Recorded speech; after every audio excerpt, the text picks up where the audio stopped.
Hello student TV school ते तुहाडा स्वागत है। मेरा नाम है प्रभजोत सिंह। मैं क्लास 10th का चैप्टर नंबर 9 करा रहा जिनका नाम है सम एप्लीकेशंस ऑफ ट्रिग्नोमेट्री। तो पिछली क्लास असीं कीता सीगे क्वेश्चनस कुछ और मैं तुहानूं कहा सी जिन्नी तुसीं प्रैक्टिस करोगे उन्ना तुहाडे लई वधिया है। सो होप तुसीं प्रैक्टिस नाल कर रहे हो। तुसीं प्रैक्टिस जिन्नी ज़्यादा करोगे उन्ना तुहाडे लई भी वधिया है तो तुहानूं अंडरस्टैंडिंग जिहड़ी है उन्नी ज़्यादा वधेगी। सो आपां हुण नैक्सट टॉपिक शुरू करन लगे आ, वो है कॉम्पलीमेंट्री एंगल्स। तो थोड़ा जिहा रिवाइज करते हैं कॉम्पलीमेंट्री एंगल होंदा की है। तो तुहानूं दस्सिया सी एंगल कॉम्पलीमेंट्री की होंदे ने जिन्हां दा सम की होवे 90 डिग्री। सो कॉम्पलीमेंट्री एंगल की होंदे ने when sum of two angles is 90 degree.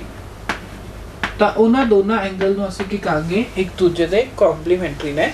जिवें कि एक राइट एंगल ट्रायंगल बनाने आपां। राइट एंगल ट्रायंगल लिता एक पी क्यू आर एक राइट एंगल ट्रायंगल है जिंदे विच क्यू की है 90 डिग्री है। सानू पता है बाय एंगल सम प्रॉपर्टी कि angle P plus angle Q plus angle R किंदे कोल होगा 180 डिग्री दे। बट सानू पता है क्यू कितना है 90 डिग्री है तो इत्थों दी angle P plus angle R कितना आ गया 180 डिग्री। तो इत्थों दी पी प्लस आर कितना आ गया 180 डिग्री माइनस 90 डिग्री जो कितना आ गया 90 डिग्री। तो मैनू पता लग गया कि ये दो एंगल्स ने इन्हों ऐड करके कितना आ रहा है 90 डिग्री। देखो एक राइट ट्रायंगल दी एग्जांपल चुकी है। मैनू नहीं पता कि इहदे विच सम 90 आना सी कि नहीं, बट जो मैं इहदे उत्ते एंगल सम प्रॉपर्टी लगाई तो मेरे को क्या आ गया कि दो एंगल्स का सम कितना आ रहा है 90 डिग्री आ रहा है। इट मीनस पी और आर की ने कॉम्पलीमेंट्री है। इदा ही किसी भी फिगर दे विच अगर दो एंगल्स का सम 90 डिग्री आ रहा है तो दो एंगल्स की होंदे ने कॉम्पलीमेंट्री होंदे ने। राइट एंगल ट्रायंगल दे विच दो एक्यूट एंगल का सम हमेशा ही 90 डिग्री आंदा आपां देख रहे हैं। इहदा मतलब राइट एंगल ट्रायंगल दे विच आ एंगल और आ एंगल आपस विच की होणगे कॉम्पलीमेंट्री होणगे। फिर असीं कीता सीगा कॉम्पलीमेंट्री एंगल दे विच आ वाली प्रॉपर्टी कि sin 90 माइनस थीटा किंदे कोल हुंदा सी cos थीटा दे ते cos 90 माइनस थीटा जिहड़ा सीगा वो होंदा है sin थीटा दे इक्वल। थीटा सपोज मैं ए मान रहा दैट इट बी थीटा, ठीक है। ऐदा ही असीं कीता सीगा tan 90 माइनस थीटा वो होंदा सीगा cot थीटा दे इक्वल ते cot 90 माइनस थीटा जिहड़ा है वो होंदा है tan थीटा दे इक्वल। कोसेकेंट 90 माइनस थीटा जिहड़ा सीगा वो होंदा है secant थीटा दे इक्वल ते secant 90 माइनस थीटा जिहड़ा है वो किंदे कोल हुंदा है कोसेकेंट थीटा दे इक्वल। ये जिहड़ा है आपां पिछले चैप्टर नंबर 8 विच कीता सी जदों असीं ट्रिग्नोमेट्री पढ़ रहे सीगे। उदों भी मैं तुहानूं दस्सिया सी व्हाट आर कॉम्पलीमेंट्री एंगल्स। तो एक बारी रिवाइज कर रहा कॉम्पलीमेंट्री एंगल वो हुंदे ने जिन्हां दा सम की होवे 90 डिग्री। तो कॉम्पलीमेंट्री एंगल्स दे विच यह चीज़ ट्रू हुंदी है कि sin 90 minus theta cos theta दे equal, cos 90 minus theta sin theta दे equal, tan 90 minus theta cot theta दे equal, cot 90 minus theta tan theta दे equal, cosecant 90 minus theta secant theta दे equal, secant 90 minus theta cosecant theta दे equal. हुण आपां application of trigonometry देखांगे कि आ वाली term किद्दां use हुंदी है। सो नैक्सट आपां क्वेश्चन करन जा रहे हैं जिंदे विच आपां यूज़ करांगे कॉम्पलीमेंट्री एंगल्स की आ वाली प्रॉपर्टी। सो इस क्वेश्चन में देखांगे कॉम्पलीमेंट्री एंगल दा कॉन्सैप्ट किवें यूज़ हुंदा है। क्वेश्चन रीड कर रहे हैं। The angle of elevation of a top of a tower from 2 points at distance of 4 meter and 9 meter from the base of the tower and in a straight same line with it are complementary. Prove that the height of tower is 6 meter. So इस question में क्या बोला गया कहते एक tower है जो कि कुछ डिस्टेंस पे है बट एक टॉप ऑफ टावर ਨੂੰ देख रहे हैं कित्थों दी दो पॉइंट्स तो देख रहे हैं ਆਪਾਂ मतलब अपने को हम दो ऑब्जर्वर है या दो पॉइंट्स ने एक वही ऑब्जर्वर इस पॉइंट तो शायद अगले पॉइंट तक गया शायद दो ऑब्जर्वर ने सानू कुछ नहीं पता बट सानू बोला गया कि उस टावर ਨੂੰ देखा है दो पॉइंट्स तो देखा गया। वो पॉइंट्स की ना एक 4 मीटर है और एक 9 मीटर की दूरी ते है बट ये दोनों एंगल की ने कॉम्पलीमेंट्री ने सानू प्रूव करना है कि हाइट ऑफ टावर की है 6 मीटर है। सो आप फिगर बनाने हैं। बोला गया कि एक टावर है ए भी टावर मान लेने कहते ने ग्राउंड ते की हो रहा है एक पॉइंट है जो कि अंदर तो कितने मीटर दूरी ते फुट तो 4 मीटर की दूरी ते। सपोज है सी पॉइंट है जो कि 4 मीटर की दूरी ते। सपोज है पी पॉइंट है जो कि इत्थों दी इत्थे कितनी मीटर दूरी ते है 9 मीटर की दूरी ते है। ठीक है, आपां की कीता, एक टावर बनाया, उन्हें बोलिया 2 पॉइंट्स ने, एक पॉइंट है 4 मीटर की दूरी ते दूजा पॉइंट की है पूरे फुट तो 9 मीटर की दूरी ते है। उन्होंने बोलिया कि जेड़ा इनका एंगल ऑफ एलिवेशन, मतलब इत्थों की भी टॉप में देख रहा है और इत्थों भी टॉप में देख रहा है, बट जेड़ा एंगल ऑफ एलिवेशन बन रहे हैं वो कॉम्प्लीमेंटरी है। कॉम्प्लीमेंटरी का मतलब क्या हो गया, सम की होएगा 90 डिग्री। सपोज आ एंगल थीटा बन रहा है तो आ एंगल की होगा फिर 90 माइनस थीटा। क्यों? क्योंकि सानू पता है इन्हां दोनों ने जोड़ के कितना होगा, 90 डिग्री आऊगा। अगर ए थीटा होगा तो फिर वो की होगा 90 माइनस थीटा, क्योंकि जो मैं इन्हां दोनों ऐड करूँगा तो साडे कोल एंगल कितना आ जाऊगा, 90 डिग्री आ जाऊगा। ताही ये दोनों का सम कॉम्प्लीमेंटरी हो रहा है। कॉम्प्लीमेंटरी का मतलब क्या होता सी, जे सम 90 डिग्री आवे, अगर मैं इन्हू थीटा मनूंगा तो एंगल की होगा 90 माइनस थीटा। ठीक है, हुण आपां क्वेश्चन स्टार्ट करते हैं। सानू प्रूव की करना है, हाइट इज 6 मीटर। तो मैं पहला एक छोटा सा ट्राइंगल लेना, मैनू पता है कि अगर एक ट्राइंगल लूँगा आ वाला, अगर एक एक्यूट एंगल है तो इनके सामने क्या होगा, परपेंडिकुलर, और आ की होगा बेस। ठीक है, और ये लॉन्गे साइड की होगी हाइपोटेन्यूज। तो आप पहले डिस्कस कर लेने असी की बनया है सोल्यूशन दे विच। अपने कोल जेड़ा ए बी है वो की है, हाइट ऑफ द टावर है। ठीक है, जेड़ा सी बी है it is distance between tower and first point, जो कि एक्चुअली कितने मीटर है, 4 मीटर है। ठीक है, और जेड़ा मेरा पी बी है वो की है distance between tower and second point है, जो कि है अपने को 9। ठीक है, आप ए बी की मैंने length of tower, C B की मैंने है पहले पॉइंट ऑफ ऑब्जर्वर दा उस टावर तक दा डिस्टेंस, तो ये पी बी की है सेकेंड पॉइंट ऑफ ऑब्जर्वेशन दा उस टावर तक दा डिस्टेंस। हुण आपां किहड़ा ट्राइंगल लिता है, in triangle A C B लिता है। अगेन टैन थीटा कर रहे हैं, क्यों? क्योंकि मैंने पता है हाइपोटेन्यूज का कोई रोल नहीं, बिकॉज हाइपोटेन्यूज एक इमेजिनरी लाइन है। तो आप वो वाली ट्रिग्नोमेट्रिक रेशियो यूज करांगे जिंदे विच दो रियल लेंथ आ रही होंगियां जो कि बेस और परपेंडिकुलर है। तो इत्थे ट्रिग्नोमेट्रिक रेशियो केड़ी यूज होगी, टैन। तो टैन क्या होता है, परपेंडिकुलर अपॉन बेस। परपेंडिकुलर कितना है अपने को ए बी, और बेस कितना है बी सी। ठीक है, तो इत्थों की टैन थीटा की वैल्यू कितनी आ गई, A B upon B C. आप ए बी की जगह ए बी लैन देने, बट बी सी मैंने दिता है 4, तो यह आ गया टैन थीटा की वैल्यू। इन्हों आप लिख देने क्वेश्चन नंबर 1। इसी तरीके दे नाल हुण आपां की करांगे, वड्डा ट्राइंगल लांगे जिन्हों मैं हाईलाइट कर रहा दूसरे कलर दे नाल। हुण साडे कोल किहड़ा एक्यूट एंगल है, ए वाला है, इहदे बिल्कुल सामने होगा परपेंडिकुलर, ये पूरे का पूरा की काम करूगा बेस का। मतलब वाइट वाली लाइन नूं भुल जाओ, जेड़ा मैं ग्रीन कलर दे नाल हाईलाइट किया है किहड़ा ट्राइंगल है, ए पी बी ट्राइंगल है। इहदे विच आ वाला एक्यूट एंगल है, एक्यूट एंगल दे बिल्कुल सामने होंदी है परपेंडिकुलर, ए वाली साइड होगी बेस, ते आ वाली साइड की होगी हाइपोटेन्यूज। अगेन हाइपोटेन्यूज एक इमेजिनरी लाइन है जो कि एक लाइन ऑफ साइट है, उनकी लेंथ कड्ढन का कोई मतलब नहीं बनता। तो आप ओ वाली ट्रिग्नोमेट्रिक रेशियो यूज करांगे जो कि रियल यूज हो रही है, और इत्थे की है बेस और परपेंडिकुलर ही वो ट्रिग्नोमेट्रिक रेशियो है। तो आप किहड़ा ट्राइंगल लिता है, इन ट्राइंगल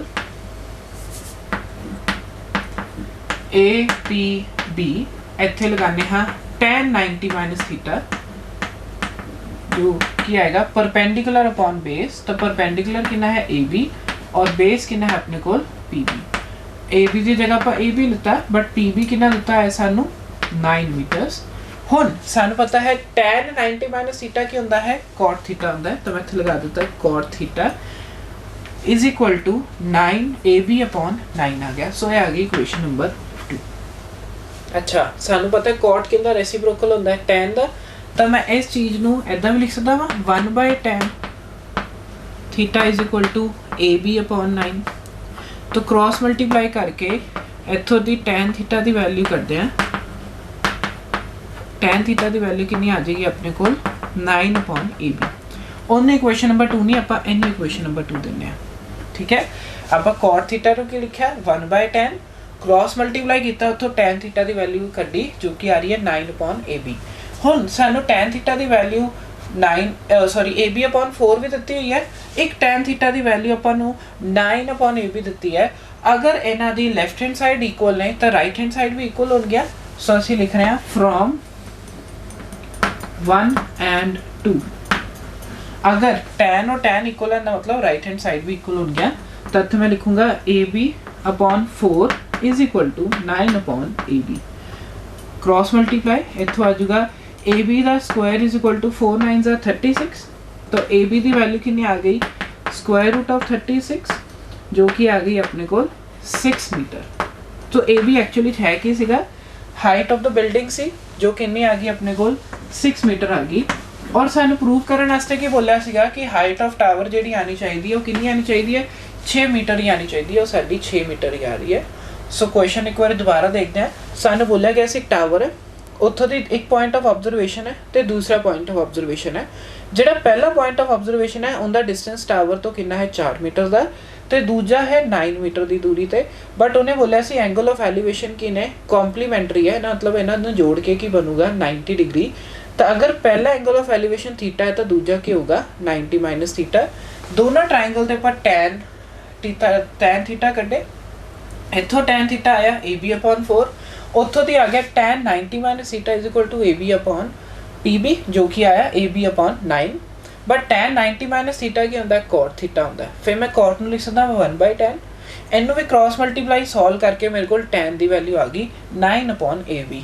तो पहला भी आपां टैन की वैल्यू कड्डी सी AB अपॉन 4 टैन थीटा की value AB upon 4 tan theta की वैल्यू 9 अपॉन AB है। तो ये दोनों ने इक्वेट किया उत्थों दी मेरे को AB कितना आ गया 6। मैनू हाइट ऑफ द बिल्डिंग पूछी सी जो कि आ गई 6 मीटर। सानू प्रूव भी यही करना सी कि हाइट ऑफ बिल्डिंग की आनी चाहिए है 6 मीटर। सो कॉम्प्लीमेंटरी एंगल का आपां क्वेश्चन किया है। हुण आपां नैक्सट क्वेश्चन यूज करन जा रहे हैं ट्रिग्नोमेट्री का सम एप्लीकेशन ऑफ ट्रिग्नोमेट्री का क्वेश्चन रीड कर रहे हैं। From a top of 7 meter high building, the angle of elevation of the top of cable tower is 60 degree and the angle of depression to the foot is 45 degree.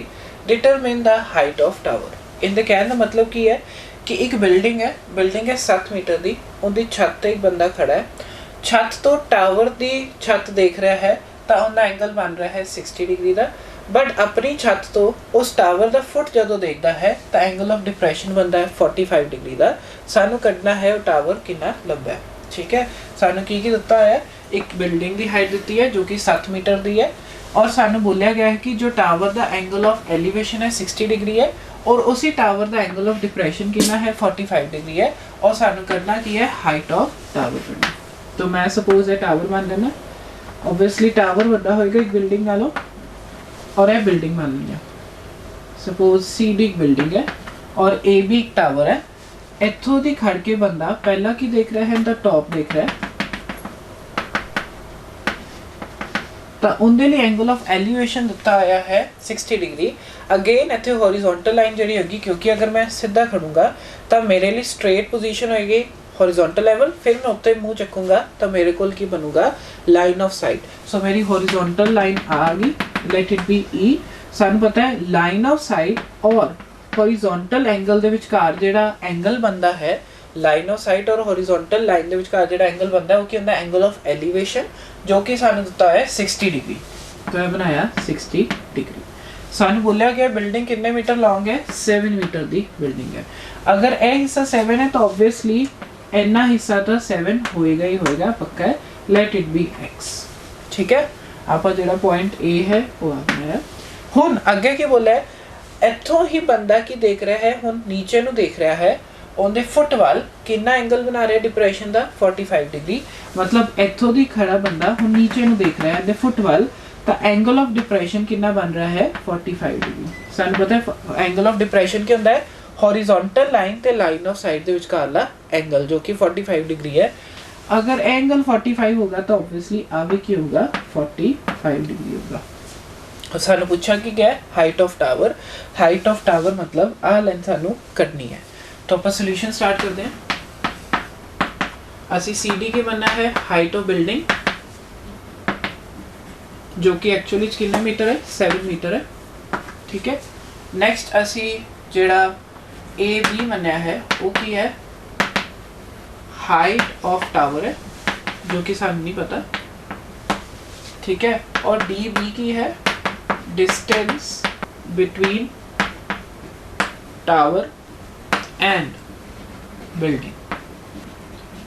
ठीक है, असी DB जो बनया है distance between tower and building है, DB distance between tower और building है, CD की है बिल्डिंग दी हाइट है और AB की है टावर दी हाइट है। हुण आपां किहड़ा ट्रायंगल देख रहे हैं, आ वाला ट्रायंगल। अगर ये ट्रायंगल देख रहे हैं तो एक्यूट एंगल की दिता है सानू 45 डिग्री एंड बिल्कुल सामने की होगा परपेंडिकुलर, आ होगा बेस ते होगी हाइपोटेन्यूज। अगेन आप ओवरले ट्रिग्नोमेट्रिक यूज़ करनी है रेशियो जो कि रियल यूज़ हो गया। हुण जिहड़ी तुसीं हाइपोटेन्यूज देख रहे हो एक्चुअली लाइन ऑफ साइट है जो कि एक इमेजिनरी लाइन है, इनका कोई रोल नहीं है, तो इस करके आप वो ट्रिग्नोमेट्रिक रेशियो यूज़ करनी है जिहड़ी कि रियल साइड में इंक्लूड कर रही है, मतलब परपेंडिकुलर और बेस में यूज़ कर रही है। वो एक ट्रिग्नोमेट्रिक रेशियो है साइन कॉज और टैन दे विचों वो है टैन। तो आप इत्थे किहड़ा ट्रायंगल लिता है, इन ट्रायंगल DCB आप कर रहे हैं tan 45 डिग्री जो कि आऊगा परपेंडिकुलर अपॉन बेस। परपेंडिकुलर कितना है CD और बेस कितना है अपने को DB। तो tan 45 डिग्री अगर टेबल तो देखोगे तो 1 है, CD की जगह आप लिखा 7 और DB सानू पता नहीं सीगा, क्रॉस मल्टीप्लाई करांगे साडे कोल DB कितना आ जाऊगा 7 मीटर्स। कहना मतलब मेरे को आ लेंथ कितनी निकल आई है 7 मीटर्स। जे आ लेंथ 7 है तो ऑब्वियसली आ लेंथ भी कितनी होगी 7 मीटर्स। ठीक है, हुण आपां एक ट्रायंगल देखा है केड़े वाला, CDB वाला, लगाया tan 45 डिग्री जो कि होंदा है परपेंडिकुलर अपॉन बेस, तो मेरे को बेस की वैल्यू कितनी आ गई 7 मीटर्स। हुण आपां केड़ा ट्रायंगल देखांगे, आ वाला। अगेन एक्यूट एंगल 60 डिग्री, उनके बिल्कुल सामने के होगा परपेंडिकुलर, आ होगा हाइपोटेन्यूज और यह होगा बेस। ठीक है, फिर ट्रायंगल दे विच ओवरली ट्रिग्नोमेट्रिक रेशियो यूज़ करनी है जो कि रियल लेंथ नहीं यूज़ कर रही है। इत्थे रियल लेंथ बेस और परपेंडिकुलर है। ठीक है, हाइपोटेन्यूज एक्चुअली एक इमेजिनरी लाइन है। ठीक है, तो आप इत्थों दी की कर रहे हैं, इन ट्रायंगल ACE देख रहे हैं आप, फिर ओवरली रेशियोज चकांगे जो कि रियल लाइन इंक्लूड कर रही हैं जो कि परपेंडिकुलर और बेस है, क्योंकि वैसे तो देखा जाए ये भी इमेजिनरी है। अगर तुसी इत्थे बेस देख रहे हो भी इमेजिनरी है, बट मैनू उनकी वैल्यू तो पता है 7 मीटर है, इस करके मैं ए और परपेंडिकुलर यूज़ कर रहा। ठीक है, जो कि होगा परपेंडिकुलर इत्थे की है AE और बेस कितना इत्थे CE। बेस तो हुणे आपां कढिया सी 7 मीटर है, AE सानू नहीं पता, AE आपां लिखिया कि होया x। हुण tan 60 डिग्री जरा टेबल तो देखोगे वो कितना है √3, तो मैं इत्थे लिख दिता √3, क्रॉस मल्टीप्लाई किया मेरे को x की वैल्यू कितनी आ गई 7√3 मीटर्स। ठीक है, आपां की किया उस ट्रायंगल दे विच tan 60 डिग्री कढिया, उत्थों दी मेरे को x की वैल्यू कितनी आ गई 7√3 मीटर्स। तो मैं इनकी जगह लिख देना 7√3 मीटर जो कि एक्चुअली x सीगा। बट सानू की करना है, हाइट ऑफ टावर करनी है। हाइट ऑफ टावर एक्चुअली की है पूरे का पूरा AB है, जो तुसी पूरी AB लेंथ देख रहे हो उनदे विच की आ रही है 7 मीटर प्लस 7√3 मीटर। सो मेरा आंसर क्या आ गया 7 + 7√3 एंड विच 7 कॉमन काट सकते हो, तो आंसर आ गया 1 + √3 मीटर। एंड मतलब पूरी हाइट कितनी आ गई है अपने को 7 × 1 + √3 मीटर्स। सो यह की आ गई हाइट ऑफ टावर। तो आपां नूं एक पॉइंट बिल्डिंग दे पॉइंट तो एंगल ऑफ एलिवेशन भी दिता होया सीगा और उत्थों ही एंगल ऑफ डिप्रेशन भी दिता होया सीगा। असी 2 ट्रायंगल यूज़ करके की कर लिता हाइट ऑफ टावर। इस तरीके नाल असी इह क्वेश्चन नूं सॉल्व किया। सो नैक्सट क्वेश्चन, उहदे लई फिगर सानूं दित्ती हुई है पहले ही, जो कि फिगर तुहाडे सामने बनी हुई है। क्वेश्चन जिहड़ा है मैं रीड कर रहा, 1.2 metre tall building 1.2 metre tall girl spot a balloon moving with a wind in a horizontal line of height 88.2 meter from the ground.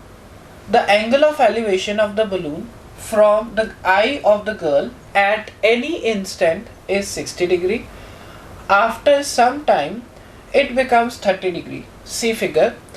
Find distance traveled by balloon during the interval. So कहते कुड़ी है वो balloon ਨੂੰ ਸਪॉट ਕਰ ਰਹੀ ਹੈ। Balloon ਜਿਹੜਾ ਹੈ ਸਿੱਧਾ ਸਿੱਧਾ ਚੱਲ ਰਿਹਾ ਹੈ। ਪਹਿਲਾ ਬਲੂਨ ਇੱਥੇ ਸੀਗਾ ਤਾਂ ਉਹਦਾ ਐਂਗਲ ਆਫ ਐਲੀਵੇਸ਼ਨ 60 ਡਿਗਰੀ ਸੀਗਾ। ਫਿਰ ਬਲੂਨ ਇੱਥੇ ਪਹੁੰਚ ਗਿਆ, ਉਹਦਾ ਐਂਗਲ ਆਫ ਐਲੀਵੇਸ਼ਨ 30 ਡਿਗਰੀ ਹੋ ਗਿਆ। ਸਾਨੂੰ ਬੋਲਿਆ ਕਿ ਕਿਆ ਹੈ find distance travelled by the balloon, मतलब बलून इत्थों दी इत्थे तक कितना डिस्टेंस ट्रैवल किया है, मतलब सानू आ चीज़ करनी है। ठीक है, सानू दिता कि होया height of the balloon from ground दी हुई है 88.2 और गर्ल की हाइट दी हुई है 1.2। सो क्वेश्चन समझ आ गया।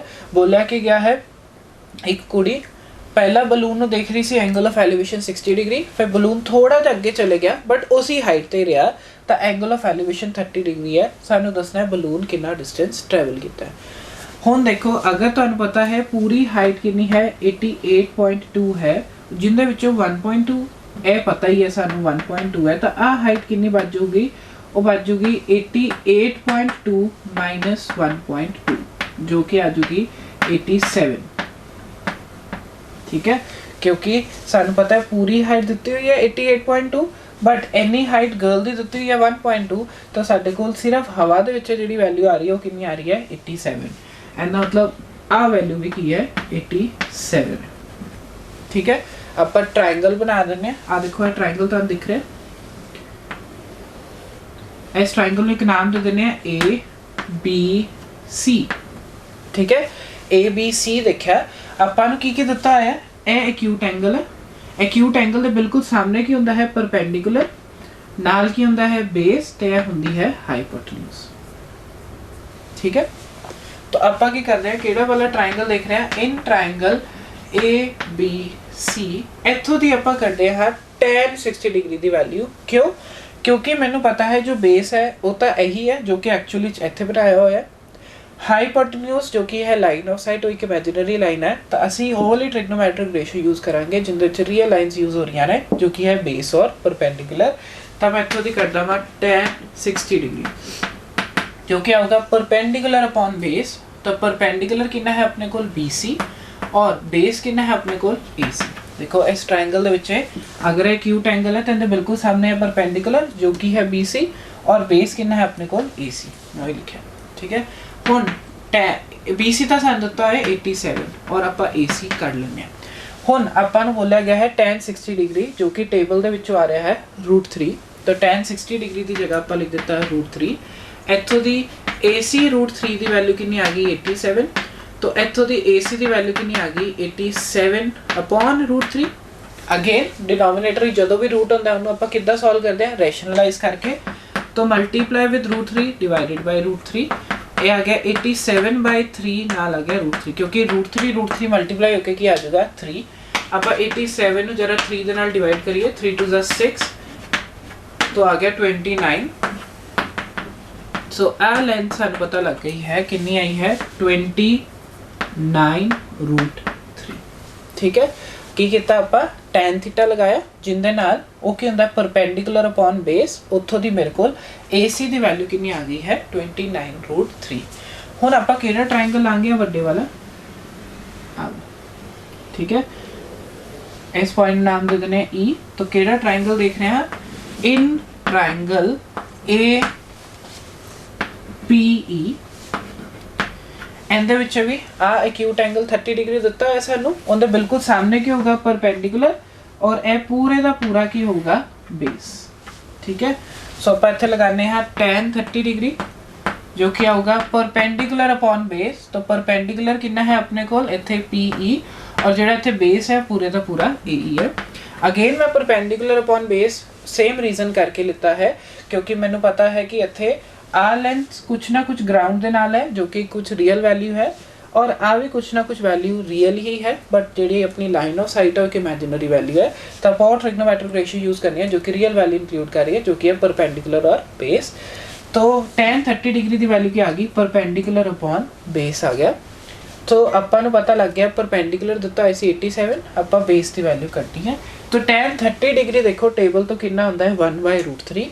तो मैं इत्थे लिख दिता 1/√3 और वो वैल्यू कितनी है 87। हुण जरा AC देखिए AC कितना बनया है जेड़ा अपने कोल पूरी लेंथ है AE। हाँ देखो AE जो कि पूरे का पूरा बेस है वो कितना बनया है AC प्लस CB के नाल बनया है। तो मैं इत्थे लिख देना AC प्लस CE।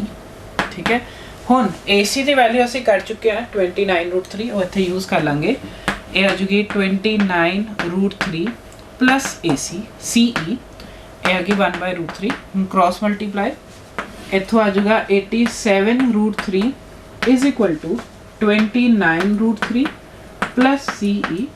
ठीक है, इत्थों दी CE की वैल्यू कटनी है वो आ गई 87√3 माइनस 29√3। तो 87 विचों 29 जरा माइनस करके देखते हैं, 17 विचों 9 गए 6 और 56, तो आ गया 56√3। साडी कोल किंदी वैल्यू आ गई सी दी, तो मैं इत्थे लिख देना वा 56√3। और सानू कड्ढण वास्ते की पूछा सी डिस्टेंस ट्रैवल, मतलब इस पॉइंट तो इस पॉइंट तक जावे, मेरे को कितना आ गया है 56√3। सो डिस्टेंस ट्रैवल्ड कितना आ गया अपने को, वो है अपने को 56√3। ठीक है। सो क्वेश्चन एक बार दोबारा तो देखते हैं। एक 1.2 मीटर टॉल गर्ल सीगी जो कि बलून ਨੂੰ देख रही सी, बलून मूव कर रहा है ਇੱਥੋਂ ਦੀ ਇੱਥੇ, बट सेम हाइट ਦੇ ਵਿੱਚ ਹੀ ਰਹਿ ਰਿਹਾ। ਉਹਨਾਂ ਨੇ ਬੋਲਿਆ ਗਿਆ ਹੈ, ਆਪਾਂ ਨੂੰ ਬੋਲਿਆ ਐਂਗਲ ਆਫ ਐਲੀਵੇਸ਼ਨ ਪਹਿਲਾਂ ਸੀ 60 ਡਿਗਰੀ, ਬਾਅਦ ਵਿੱਚ ਹੋ ਗਿਆ ਐਂਗਲ ਆਫ ਐਲੀਵੇਸ਼ਨ 30 ਡਿਗਰੀ। ਉਹ ਬੋਲ ਰਿਹਾ ਗਰਲ ਕਿੰਨਾ ਡਿਸਟੈਂਸ ਟਰੈਵਲ ਕੀਤਾ ਹੈ, ਸੌਰੀ ਬਲੂਨ ਨੇ ਕਿੰਨਾ ਡਿਸਟੈਂਸ ਟਰੈਵਲ ਕੀਤਾ ਹੈ, मतलब ਇਸ ਪੁਆਇੰਟ ਤੋਂ ਇਸ ਪੁਆਇੰਟ ਤੱਕ ਦੀ ਵੈਲਿਊ ਕੱਢਣੀ ਸੀ। ਪਹਿਲਾਂ ਆਪਾਂ ਆ ਵਾਲਾ ਟ੍ਰਾਇੰਗਲ ਲਿੱਤਾ ਸੀਗਾ, ਕਿਹੜੇ ਵਾਲਾ A B C ਵਾਲਾ, ਉੱਥੇ ਆਪਾਂ tan ਥੀਟਾ ਲਗਾ ਕੇ आ वैल्यू कढ़ ली AC की वैल्यू जो कि आई 29√3। फिर वड्डे वाला ट्रायंगल लिता, उनदे विच भी आपां ने एक्यूट एंगल दिता सी 30 डिग्री, तो परपेंडिकुलर अपॉन बेस लैके tan थीटा कढ़िया, उत्थों दी मेरे को CE की वैल्यू आ गई 56√3। तो सानू पूछा कि होया सीगा कितना डिस्टेंस ट्रैवल किया, जो कि है CE ही है। तो साडा आंसर कितना आ गया 56√3 मीटर्स। सो क्वेश्चन विच फिगर दिती हुई सी, क्वेश्चन पढ़िया और फिगर ਨੂੰ यूज करके ਆਪਾਂ क्वेश्चन सॉल्व किया। So some application of trigonometry class 10th chapter number 9 ਦਾ ਆਪਾਂ ਲਾਸਟ क्वेश्चन ਕਰਨ ਜਾ ਰਹੇ ਹਾਂ। सो क्वेश्चन रीड कर रहे हैं। A straight highway leads to the foot of tower. A man standing at the top of tower observes a car at the angle of depression 30 degree which is approaching to the foot of the tower with uniform speed. 6 seconds later the angle of depression was 60 degree. Find the time taken by car to reach the foot of tower from this point. So question etch की बोला गया, कहते एक highway है जो कि actually and होंदा है एक टावर ਦੇ ਕੋਲ। उस टावर ਦੇ ਉੱਤੇ ਇੱਕ ਬੰਦਾ ਖੜਾ ਹੋਇਆ, ਉਹ ਕਿਸੇ ਪੁਆਇੰਟ ਤੇ ਦੇਖ ਰਿਹਾ ਸੀ ਕਾਰ ਨੂੰ, ਚਲਦੀ ਹੋਈ ਕਾਰ ਨੂੰ, ਜੋ ਕਿ ਸਪੀਡ ਨਾਲ ਆ ਰਹੀ ਹੈ। ਉਹ ਸਪੀਡ ਕੀ ਹੈ, यूनिफॉर्म है। यूनिफॉर्म ਦਾ ਮਤਲਬ ਉਹਦੀ ਸਪੀਡ ਕਦੀ ਵੀ ਚੇਂਜ ਨਹੀਂ ਹੋ ਰਹੀ। ਜੇ ਉਹ 30 ਕਿਲੋਮੀਟਰ ਪਰ ਆਰ ਨਾਲ ਆ ਰਿਹਾ ਹੈ ਤਾਂ 30 ਕਿਲੋਮੀਟਰ ਪਰ ਆਰ ਹੀ ਰਹਿ ਰਹੀ ਹੈ। यूनिफॉर्म ਸਪੀਡ ਦਾ ਮਤਲਬ ਇਹ ਹੁੰਦਾ ਹੈ। तो टावर ते खड़ा होया बंदा एक कार नू देख रहा है जो कि यूनिफॉर्म स्पीड दे नाल उस टावर दे कोल आ रही है। किसी पॉइंट ते उनका एंगल ऑफ एलिवेशन सी 30 डिग्री। उस तो 6 सेकंड बाद उनका एंगल ऑफ एलिवेशन कितना हो गया 60 डिग्री। हुण जदों एंगल ऑफ एलिवेशन 60 डिग्री हो गया, उथों दी टावर तक आने लई वो बंदे नू कितना टाइम लग रहा है उस कार नू, वो पूछा होया सानू। ठीक है, सानू बोलिया कि गया है पहला एंगल ऑफ डिप्रेशन 30 डिग्री है एक टावर तो कार ਦਾ, फिर उस तो बाद यूनिफॉर्म स्पीड ਦੇ ਨਾਲ आ रही है। 6 सेकंड ਦੇ बाद ਉਹਦਾ एंगल ऑफ एलिवेशन 60 डिग्री हो रहा है। फिर वो पूछ रहा है कि कदों किस टाइम ਤੇ कार आ जाऊगी उस पॉइंट तो टावर ਦੇ ਕੋਲ। सपोज ਇਹ टावर है AB टावर है, ਆ ਸਾਡਾ ਹਾਈਵੇ ਹੈ।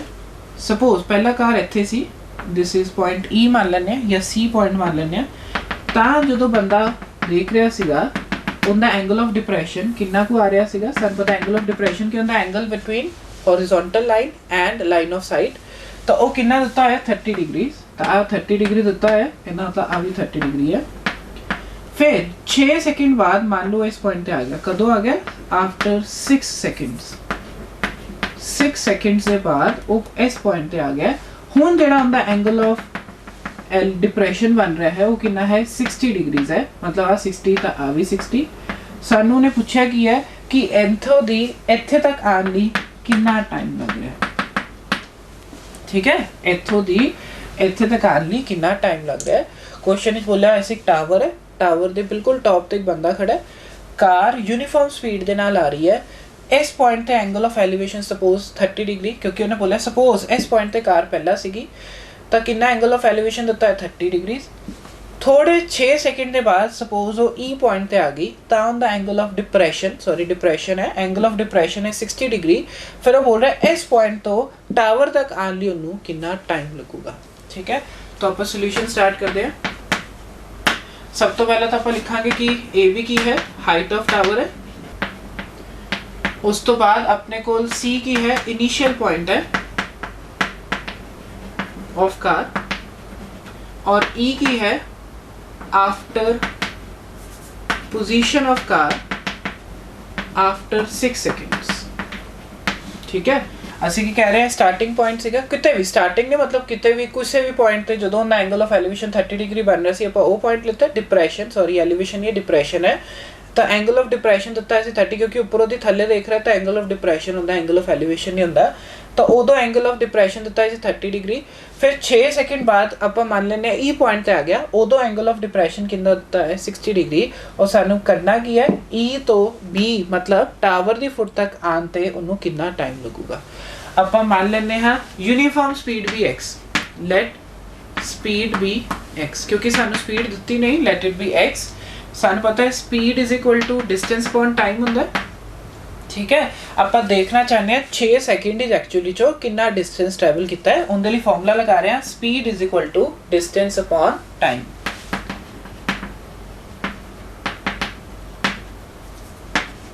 ठीक है ਆਪਾਂ स्पीड कितनी ਮੰਨੀ है x डिस्टेंस कितना है 6 सेकंड से ट्रैवल किया CE तो इत्थे लिख देने CE और टाइम सानू दिता है 6 तो इत्थों दी CE कितना आ गया 6x ਆਪਾਂ ਜਿਹੜੀ स्पीड ਮੰਨੀ ਹੈ ਉਹ ਆਪਾਂ ਮੰਨੀ ਹੈ x मीटर पर सेकंड तो ਉੱਥੋਂ ਦੀ ਮੇਰੇ ਕੋਲ डिस्टेंस कितना आ गया 6x तो मैं ਇੱਥੇ ਲਿਖ ਦੇਣਾ 6x ठीक है क्योंकि ਮੈਨੂੰ ਪਤਾ ਹੈ कि ट्रायंगल ਦੇ ਵਿੱਚ टाइम और स्पीड ਦਾ ਕੋਈ ਰੋਲ ਨਹੀਂ ਹੈ ਜਦ ਤੱਕ ਸਾਨੂੰ डिस्टेंस ਨਾ ਦਿੱਤਾ ਹੋਵੇ ਤੇ ਸਾਨੂੰ ਇੱਥੋਂ ਦੀ ਇੱਥੇ ਤੱਕ ਦਾ डिस्टेंस ਪਤਾ ਲੱਗ ਗਿਆ ਹੈ ਕਿੰਨਾ ਹੈ C ਤੋਂ ਲੈ ਕੇ E ਤੱਕ ਦਾ डिस्टेंस कितना है CX 6x है ਹੁਣ ਆਪਾਂ ਕੀ ਕਰਦੇ ਆ ਆਪਾਂ ਪਹਿਲਾਂ ਤਾਂ ਛੋਟਾ ਟ੍ਰਾਇੰਗਲ ਲਾਂਗੇ ਆ ਵਾਲਾ ਠੀਕ ਹੈ ਕਿਹੜੇ ਵਾਲਾ AEB वाला ट्रायंगल लाएंगे ए एक्यूट एंगल है तो बिल्कुल सामने की होगा परपेंडिकुलर और यह होगा बेस तो यह वाली साइड होगी हाइपोटेन्यूज जो कि एक इमेजिनरी साइड है तो इत्थों दी भी आपां करदे हां tan 60 डिग्री किहड़े वाला ट्रायंगल होता है in triangle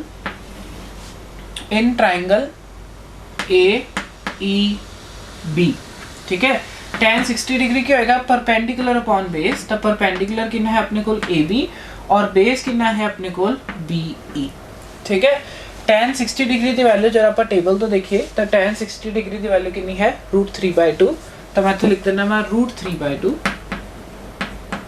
is equal to इत्थे आ गया AB अपॉन BE इत्थों दी आपां AB की वैल्यू करते हैं वो कितनी आ रही है √3/2 BE ਇਹਨੂੰ ਲਿਖ ਦੇਣਾ ਇਕੁਏਸ਼ਨ ਨੰਬਰ 1 ਅਸੀਂ ਕੀ ਕੀਤਾ ਇਸ ਟ੍ਰਾਇੰਗਲ ਦੇ ਵਿੱਚ ਲਗਾਇਆ tan 60 ਡਿਗਰੀ ਜੋ ਕਿ ਹੋਗਾ ਪਰਪੈਂਡੀਕੁਲਰ ਅਪਨ ਬੇਸ ਉੱਥੋਂ ਦੀ ਅਸੀਂ AB ਦੀ ਵੈਲਿਊ ਕੱਢ ਲਈ ਉਹ ਕੀ ਆ ਰਹੀ ਹੈ √3 ਟਾਈਮਸ BE ਆ ਰਹੀ ਹੈ ਇਹਨੂੰ ਆਪਾਂ ਇਕੁਏਸ਼ਨ ਨੰਬਰ 1 ਦਿੱਤਾ ਹੁਣ ਆਪਾਂ ਕੀ ਲੈ ਰਹੇ ਹਾਂ ਵੱਡੇ ਵਾਲਾ ਟ੍ਰਾਇੰਗਲ ਕਿਹੜੇ ਵਾਲਾ ਟ੍ਰਾਇੰਗਲ ਹੈ ACE ट्रायंगल ले रहे हैं आ एक्यूट एंगल है एंगल के बिल्कुल सामने होगा परपेंडिकुलर और बेस क्या होगा होना पूरे का पूरा की होगा बेस होगा ठीक है तो इत्थों भी आप करते हैं केड़े वाला ट्रायंगल लेता है इन ट्रायंगल ACB लेता है आप लेने हैं tan 60 डिग्री क्योंकि फिर वही रेशियो लेनी है परपेंडिकुलर सॉरी tan 30 डिग्री जो कि है परपेंडिकुलर अपॉन बेस परपेंडिकुलर कितना है इत्थे AB और बेस कितना है अपने को इत्थे पूरे का पूरा BE ठीक है हुन tan 30 डिग्री की वैल्यू आप टेबल तो देखते हैं tan 30 डिग्री कितना होंदा है 1/√3 तो मैं इत्थे लिखिया 1/√3 is equal to AB upon B इत्थे BE नहीं है सॉरी CB है क्योंकि अपने को जेड़ा बेस है पूरे का पूरा BC है आप केड़ा लगाया है ट्रायंगल लेता है ACB ट्रायंगल लेता है tan 30 डिग्री लगा रहे हैं ओके होगा पूरा परपेंडिकुलर कितना है AB ऊपर रखांगे AB और थल्ले पूरी दी पूरी साइड रखांगे BC तो मैं इत्थे की रखी है BC आ रहा tan 30 degree is equal to AB upon BC tan 30 degree की वैल्यू कितनी है आप टेबल तो देखिए वो है 1/√3 AB अपॉन BC हुन देखो BC जड़ा है पूरा BC वो कितना बनया है दिस प्लस दिस बनया तो आ लेंथ नु असी कितना लिखिए 6x प्लस हुन आ लेंथ कितनी है अपने कोल BE ओनू आपां BE रहन दिंदे आ ठीक है इत्थों दी भी AB दी वैल्यू करदे आ इत्थों AB दी वैल्यू कितनी आ जाएगी क्रॉस मल्टीप्लाई करके ये आ जाएगा 6x प्लस BE इत्थों दी AB दी वैल्यू कितनी आ रही है 6x प्लस BE नाल आ रहा है अपॉन √3 हुन सानू पता है डिनोमिनेटर विच कभी रूट नहीं होना चाहिए असी थोड़ा जिहा रैशनलाइज करते हैं इत्थों दी ये आ जाएगा 6x plus BE multiply with √3 divide by √3 ਹੁਣ √3 ਨਾਲ √3 ਕੀ बन गया 3 बन गया, तो ये आ गया 6x प्लस BE ब्रैकेट विच बाहर है √3 और थल्ले की है 3। ये साडे कोल किंदी वैल्यू आ गई ABB। ਇਹਨੂੰ ਲਿਖ ਦੇਣਾ ਇਕੁਏਸ਼ਨ ਨੰਬਰ 2। ਜਦੋਂ ਆਪਾਂ ਪਹਿਲੀ ਇਕੁਏਸ਼ਨ ਦੇਖੀ ਸੀ ਉੱਥੇ ਵੀ ਆਪਾਂ AB ਦੀ ਵੈਲਿਊ ਕੱਢੀ ਹੈ, ਸੈਕੰਡ ਇਕੁਏਸ਼ਨ ਦੇ ਵਿੱਚੋਂ ਵੀ ਆਪਾਂ AB ਦੀ ਵੈਲਿਊ ਕੱਢੀ ਹੈ। ਇਹਦਾ ਮਤਲਬ ਦੋਨੋਂ ਵੈਲਿਊਜ਼ ਕੀ ਹੋਣਗੀਆਂ ਇਕੁਅਲ ਹੋਣਗੀਆਂ। ਤਾਂ ਆਪਾਂ ਕਰ ਦਿੰਦੇ ਹਾਂ ਇਕੁਏਟ ਫਰੋਮ 1 and 2। देखो पहला AB कितना है अपने कोल √3/2 BE है, तो इत्थों दी भी कितना आ रहा है अपने कोल 6x प्लस BE नाल है अपने कोल √3/3। हुण √3 नाल √3 कैंसल हो गया, क्रॉस मल्टीप्लाई करदे इहनूं सॉल्व करन वास्ते इत्थों आ जाएगा BE 3 times is equal to 12x plus 2 times BE। ठीक है, हुण ਇੱਥੋਂ ਦੀ BE ਵਾਲੀ ਚੀਜ਼ਾਂ ਨੂੰ ਇਕੱਠੇ ਕਰ ਦਿੰਦੇ ਆ, ਤੇ ਇੱਥੇ ਆ ਜਾਊਗਾ 3BE minus 2BE is equal to 12x। ਤੇ ਇੱਥੋਂ ਦੀ BE ਦੀ ਵੈਲਿਊ ਕਿੰਨੀ ਆ ਗਈ ਆਪਣੇ ਕੋਲ 12x। ਤਾਂ ਮੈਨੂੰ ਪਤਾ ਲੱਗ ਗਿਆ ਇਹ ਕਿੰਨਾ ਆ ਗਿਆ 12x। क्वेश्चन दोबारा तो देखो, असी स्पीड मनी सी x kilometre per hour. Speed की होंदा है डिस्टेंस अपॉन टाइम होंदा है। सानू टाइम दिता है सी इत्थों दी इत्थे पॉइंट आने लई 6 सेकंड, तो उत्थे लिए डिस्टेंस काट लिता वो कितना आ गया 6x। तो मैं इत्थे मार्क कर दिता 6x। ठीक है, फिर आपां पहला छोटा ट्रायंगल लिता, उत्थे लगाया tan 60 डिग्री। तो tan 60 डिग्री लगा के आपां की कड्डी AB दी वैल्यू। फिर असी वड्डे वाला ट्रायंगल दे विच भी tan 30 डिग्री लगा के उत्थों भी आपां AB दी वैल्यू कड्डी। फिर दोनों AB दी वैल्यूज़ नूं की कीता इक्वेट। जदों इक्वेट किया थोड़ा जिहा सॉल्व करके मेरे कोल BE दी वैल्यू आ गई 12x। बट सानू क्वेश्चन ने पूछा कि होया टाइम दसो इस पॉइंट तो इस पॉइंट ते आने लई। हुण सानू पता है स्पीड किन्ने कोल हुंदी है डिस्टेंस अपॉन टाइम। स्पीड असी x मनी है, डिस्टेंस जिहड़ा ट्रैवल किया है वो कितना डिस्टेंस ट्रैवल किया है BE, और उत्थे दी टाइम सानू पूछा कितना लगूगा। तो इत्थों दी टाइम दी वैल्यू कितनी आ गई BE अपॉन x आ गई। BE की जगह आप लिख देने 12x और थले लिखा x, तो x नाल x गया तो आंसर क्या आ गया 12 सेकंड। तो मैनू पता लग गया कि इस पॉइंट तो इस पॉइंट आने लई कितना टाइम लगूगा 12 सेकंड का टाइम लगूगा। तो एक बार क्वेश्चन देखो, आपां नूं पूछा गया सीगा एक टावर है, टावर तो कार नूं देख रहे, एंगल ऑफ डिप्रेशन दिता इसे 30 डिग्री। 6 सेकंड के बाद एंगल ऑफ डिप्रेशन हो गया 60 डिग्री, और पूछ रहा है उस पॉइंट तो टावर तक आने लई कितना टाइम लगूगा। बट उन्हें बोलिया सीगा स्पीड की रह रही है यूनीफॉर्म रह रही है। तो स्पीड अगर यूनीफॉर्म है इनका मतलब स्पीड कभी चेंज नहीं होगी। तो मैं स्पीड मनी है x मीटर पर सेकंड। फिर स्पीड का फॉर्मूला होंदा है डिस्टेंस अपॉन टाइम। पहला मैं डिस्टेंस देखना हाँ कितना ट्रैवल किया है CE किन्ने टाइम दे विच 6 सेकंड दे विच। तो सॉल्व करके मेरे को CE की वैल्यू कितनी आ गई 6x। फिर आप छोटे वाले ट्रायंगल दे विच लगाया tan 60 डिग्री जो कि होएगा परपेंडिकुलर अपॉन बेस, उत्थों दी आप AB की वैल्यू कड्डी। फिर वड्डे वाले ट्रायंगल दे विच भी AB की वैल्यू कड्डी, दोनों ने इक्वेट करके मेरे को आ लेंथ निकल आई 12x। बट क्वेश्चन विच पूछा सी इत्थों दी इत्थे तक दा टाइम दसो। तो distance is equal to speed upon time हुंदा है। तो टाइम की वैल्यू की आ जाएगी डिस्टेंस अपॉन स्पीड। स्पीड साडे कोल कितनी x, डिस्टेंस हुणे असीं कड्ढिया 12x, तो 12x डिवाइडेड बाय x की आ गया 12। तो 12 सेकंड साडा आंसर है। सो सम एप्लीकेशन ऑफ ट्रिग्नोमेट्री दा ए लास्ट क्वेश्चन सीगा। असीं जिन्ने भी क्वेश्चन कीते ने उनदे विच साडा इक्को एक चीज़ चलती है, स्टेटमेंट दित्ती हुंदी है उन्होंने आप अपनी फॉर्म में कन्वर्ट करते हैं अपनी लैंग्वेज दे विच। फिर असी डायग्राम बना के क्वेश्चन को सॉल्व करते हैं, तो वो टेबल तो तुहानू मेन ट्रिग्नोमेट्रिक रेशियो का आइडिया होना चाहिए है। सो साडा सम एप्लीकेशन ऑफ ट्रिग्नोमेट्री की क्लास अज खत्म है। धन्यवाद।